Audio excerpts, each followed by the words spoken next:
The NBA, one of the most exciting sports leagues in the world, has undergone a seismic transformation over the past 2 decades. The rise of SuperTeams, a term used to describe rosters stacked with multiple all-NBA caliber players, has redefined competition and fundamentally changed the way the game is played.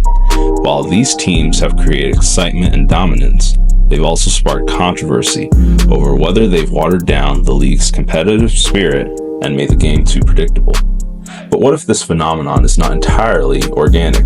What if it's a product of a cultural shift fueled by a generation of fans who grew up with video games like NBA 2K and NBA Live? Today, we'll explore how the rise of SuperTeams, the homogenization of play styles, and the over-gamification of basketball have reshaped the NBA for better or worse.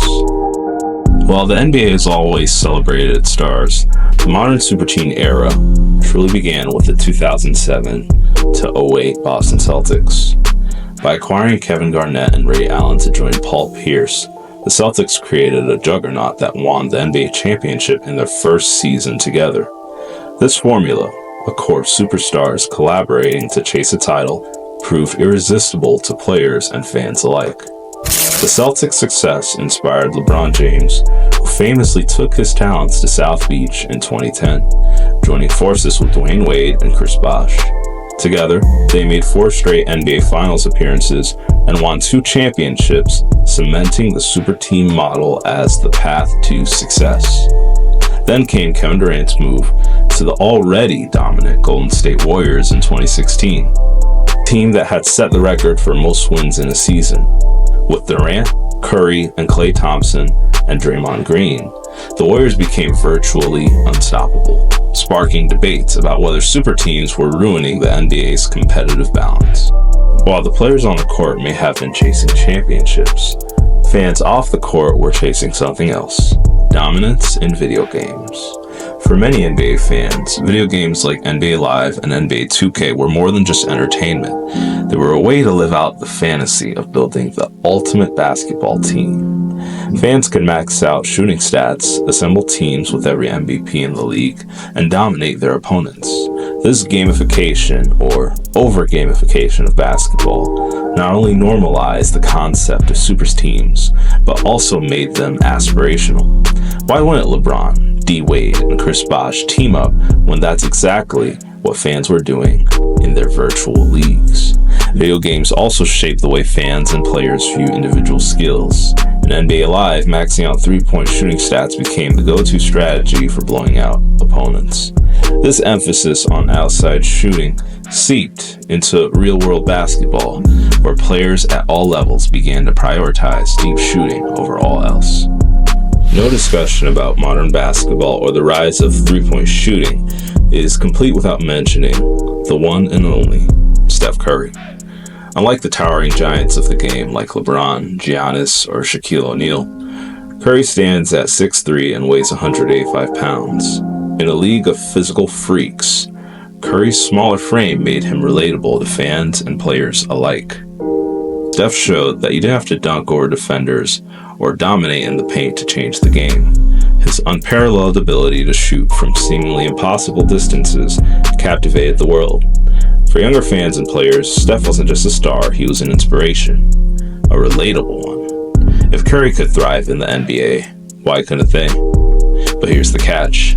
Steph Curry is a once-in-a-generation talent. His work ethic, hand-eye coordination, and precision are freakish attributes you can't simply replicate by practicing threes.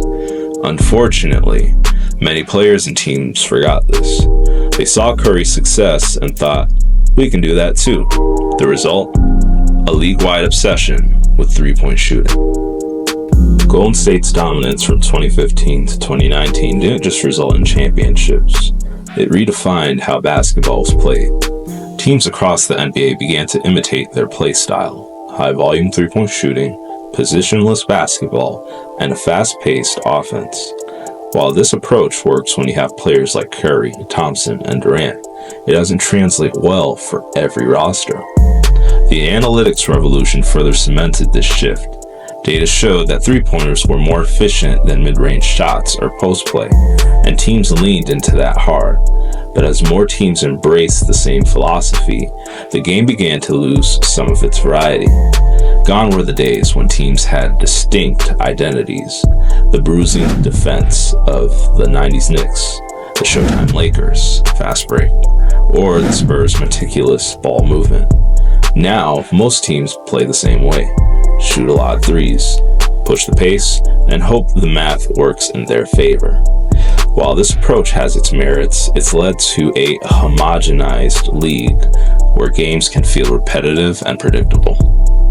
This sameness and redundancy, combined with the dominance of super teams, has contributed to declining viewership. When one or two teams are clear favorites, it's hard for fans of smaller market teams to stay invested. Why watch your team struggle through a season when you already know who's winning the championship? Even fans of the dominant teams have grown bored. When winning feels inevitable, the drama and unpredictability that makes sports compelling starts to fade. The NBA is at a crossroads. The rise of super teams, the influence of video game culture, and the homogenization of play styles have reshaped the league in profound ways. While these changes have brought new levels of excitement and talent, they've also introduced challenges, declining viewership, less variety in the game, and a growing disconnect for fans of smaller market teams. As the league moves forward, it must find a way to balance the allure of star power with the unpredictability and diversity that makes basketball so captivating. Because at its core, the NBA is about more than just stats, threes, or super teams. It's about stories, the rivalries, and the belief that on any given night, anyone can win. If you liked this video and want to see more content like this, please subscribe to the channel and like the video. Let me know what you think about this topic in the comment section. This is Nate, and you've been watching the Legacy Sports channel. I'll see you all in the next one.